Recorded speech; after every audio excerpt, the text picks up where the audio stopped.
السلام علیکم دوستو، آج ہم انجینئر محمد علی مرزا بن میں سنیں گے کیا سیدہ عائشہ صدیقہ رضی اللہ عنہ کی شادی 9 سال کی عمر میں ہوئی تھی۔ اس پوائنٹ آف ویو سے سنتے ہیں قرآن حدیث کی روشنی میں انجینئر محمد علی مرزا کا اس پوائنٹ آف ویو سے کیا موقف ہے۔ بھائیو، واقعہ افک جو ہے یہ سیدہ عائشہ پر جھوٹا الزام تھا اور بہتان تھا۔ اللہ تعالیٰ نے قیامت تک کے لیے سورۃ النور کی آیت نمبر 11 سے لے کر 26 تک 16 آیات نازل فرما کر اما عائشہ رضی اللہ تعالی عنہا کی برات کا اعلان کر دیا۔ لہذا اب ان پر بے حیائی کے اعتبار سے جو شخص بھی تہمت لگائے گا تو وہ پکا منافق بلکہ کافر اور دائرہ اسلام سے خارج ہے، کیونکہ قرآن حکیم سیدہ عائشہ رضی اللہ تعالی عنہا کی حیا کے حوالے سے ان کو سپورٹ کر رہا ہے قیامت تک کے لیے۔ لیکن جہاں تک جنگ جمل کا تعلق ہے اس معاملے میں ان کی وہ اجتہادی خطا ہے، اور انشاءاللہ میں قرآن حکیم کی روشنی میں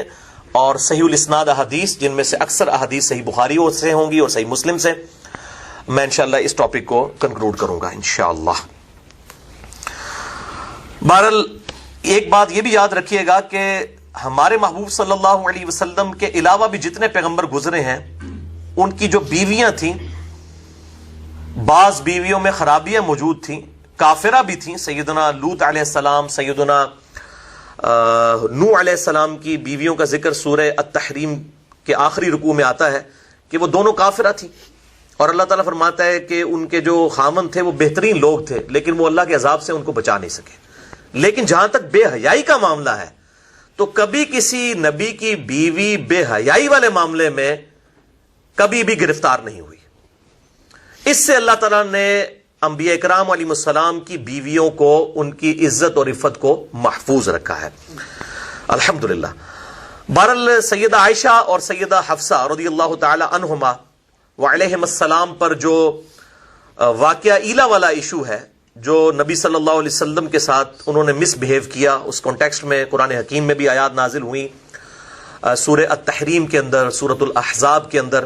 اور بخاری اور مسلم میں کئی احادیث موجود ہیں اس حوالے سے۔ وہ والا جو میرے بھائیوں معاملہ ہے وہ ایک ڈیٹیل طلب معاملہ ہے۔ آپ صلی اللہ علیہ وسلم 1 مہینے کے لیے ناراض ہو گئے، اس کے کانٹیکسٹ میں نے آلریڈی ایک لیکچر ریکارڈ کروا دیا ہے، مسئلہ نمبر 105، جنید جمشید پہ گستاخی کے الزام کا تحقیقی جائزہ۔ اس میں نے اس ایشو کو ریزالو کر دیا ہے، آج میں اس کو ڈسکس نہیں کروں گا۔ اسی طریقے سے جو سیدہ عائشہ رضی اللہ تعالی عنہا پر جو الزامات ہیں بعض غالی قسم کے اہل تشیع اور رافضیوں کی طرف سے ان کی حیا کے حوالے سے، کہ جو انہوں نے آپ صلی اللہ علیہ وآلہ وسلم کی نسبت سے بالکل جو ایک میاں بیوی کے ریلیشن شپ والی احادیث کو روایت کیا، اور منکرین حدیث جو ہیں وہ اس معاملے میں امام بخاری اور امام مسلم کو مجرم سمجھتے ہیں، وہ کہتے ہیں کہ انہوں نے جھوٹی حدیثیں گھڑی ہیں نعوذ باللہ،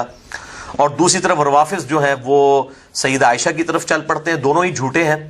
سیدہ عائشہ چونکہ آپ صلی اللہ علیہ وسلم کی بیوی تھیں اور ظاہر ہے کہ آپ صلی اللہ علیہ وسلم کے اہل بیت میں بھی داخل ہیں، تو آپ صلی اللہ علیہ وسلم کی جو آئلی زندگی ہے، جو میاں بیوی کا ریلیشن شپ ہے، اسی طریقے سے غسل اور وضو اور باقی حیض و نفاس کے جو معاملات ہیں اور جنابت کے ایشو ہیں، یہ تمام ساری احادیث جو ہیں وہ ظاہر ہے کہ آپ کی بیوی سے ہی آگے ٹرانسفر ہونی تھی، اور اسی میں حکمت ہے کہ بڑی کم عمر میں سیدہ عائشہ کا نکاح ہوا نبی صلی اللہ علیہ وسلم کے ساتھ، تاکہ ایک کلین سلیٹ میموری والی عورت آپ صلی اللہ علیہ وسلم کے عقد میں آئے اور آپ صلی اللہ علیہ وسلم اس کی تربیت کریں، کیونکہ اس نے آپ صلی اللہ علیہ وآلہ وسلم کے بعد 47 سال تک زندہ رہنا تھا، 58 ہجری میں فوت ہوئی ہیں، تو اور کئی صحابہ کی استاد ہیں، ان تک دین پہنچانا تھا، اس لیے سیدہ عائشہ رضی اللہ تعالیٰ عنہا کی جو تربیت ہے وہ بھی ایک قسم کی آپ صلی اللہ علیہ وسلم کے گھر میں ہوئی ہے، کیونکہ بالکل چھوٹی عمر کے اندر، 9 سال کی عمر کے اندر، بخاری اور مسلم دونوں میں احادیث موجود ہیں، اور اس حوالے سے جو غامدی صاحب اور چند کچھ اور لوگ جو ہیں اس معاملے میں اس کو 9 کو 19 بنانے کی کوشش کر رہے ہیں، تو وہ جو کوشش کر رہے ہیں غیر مسلم تو پھر بھی خوش نہیں ہوں گے، کیونکہ وہ تو پھر بھی کہیں گے کہ ایک ایسا شخص جس کی عمر جو ہے وہ 52 سال ہے اس کے ساتھ 19 سال کی لڑکی کی شادی بھی صحیح نہیں ہے. جب تک آپ اس 19 کو 49 تک نہیں لے جاتے نا تو غیر مسلم نہیں خوش ہوں گے. لہذا یہ ایفرٹ جو ہے وہ بالکل فضول ایفرٹ ہے. اس کی بجائے اس کو آپ صلی اللہ علیہ وسلم کی خصوصیت سمجھیں. ظاہر ہے کہ وہ بالغہ والا معاملہ تو تھا، کم عمر اس لیے کہ تاکہ آپ صلی اللہ علیہ وسلم کی آئلی زندگی آگے ٹرانسفر ہو سکے. اور یہ واحد بیوی ہے جو کنواری ہیں، باقی تو سب آپ صلی اللہ علیہ وسلم کی بیویاں جو ہیں وہ یا تو بیوہ ہیں یا طلاق یافتہ ہیں. اور بخاری اور مسلم کی متفق علیہ حدیث ہے کہ آپ صلی اللہ علیہ وآلہ وسلم فرماتے ہیں کہ عائشہ کی جو تصویر ہے مجھے لا کے جبریل نے دکھائی تھی اور کہا کہ یہ عورت ہے جو آپ کی بیوی بننے والی ہے.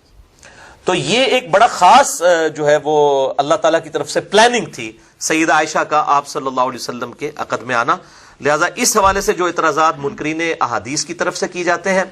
کہ یہ بخاری اور مسلم کی حدیثیں فراڈ ہیں، وہ بھی غلط ہیں. اور اسی قسم کے اعتراضات جو غالی رافضیوں کی طرف سے کیے جاتے ہیں کہ وہ سیدہ عائشہ کی حرمت کے اوپر حملہ کرتے ہیں، خصوصاً آج کل ایک مشہور عرب کے اسکالر ہیں یاسر الحبیب، جن کو اہل تشیع کے علماء نے خود جو ہے رافضی ڈکلیئر کر دیا اور گمراہ، کیونکہ وہ امام خمینی کو بھی کافر کہتے ہیں اور عجیب و غریب قسم کے معاملات کرتے ہیں. اب ان کا میں رد ظاہر اردو میں تو نہیں کر سکتا، ظاہر ہے کہ وہ اس کے لیے تو عربی میں کرنا پڑے گا، وہ عربی میں کر رہے ہیں سارے معاملات، لیکن چونکہ ان کے ویڈیوز آج کل عام ہیں تو میں اس حوالے سے کلیئر کر دوں. اور دوسری طرف جو سلفی ہیں وہ ان کی ویڈیوز کا رد کر رہے ہیں، اور وہ رد کرنا بھی عجیب طریقے سے رد کرنا ہے کہ بھائی شیعہ کے کھاتے میں تو تب ان کو آپ ڈالیں کہ جب شیعہ اس کو آن کرتے ہوں. شیعہ تو اس کو خود جو ہے وہ نکال چکے ہیں، اور اہل تشیع کے بڑے بڑے علماء، ایران کے بڑے بڑے مفتی، انہوں نے اس خبیث کو جو ہے وہ بتایا ہے کہ وہ اہل تشیع سے خارج ہیں، اور جو کچھ وہ کر رہے ہیں وہ یہ سمجھتے ہیں کہ اہل تشیع کی بدنامی ہے. تو لہٰذا ان کے معاملات کو اہل تشیع پہ تھوپنا یہ ہم اہل سنت کی طرف سے زیادتی ہوگی. یہ بالکل اس طرح کی زیادتی ہے کہ اگر اہل تشیع جو ہیں قادیانیوں کے معاملات کو سنیوں پہ تھوپنا شروع کر دیں، کیونکہ قادیانی فرقہ جو ہے وہ اہل تشیع سے نہیں نکلا بلکہ سنیوں سے نکلا ہے. غلام احمد قادیانی کے جتنے استاد ہیں یا تو دیوبند ہیں یا اہل حدیث ہیں، اور شروع میں تو دیوبند اس پہ کفر کا فتویٰ نہیں لگا رہے تھے. جب احمد بریلوی صاحب نے حسام الارمین لکھی تو پھر ان کی آنکھیں کھلی تو پھر انہوں نے بھی کفر کا فتویٰ لگایا. تو یہ میں ضمناً 7 چیزیں بتا دیتا ہوں.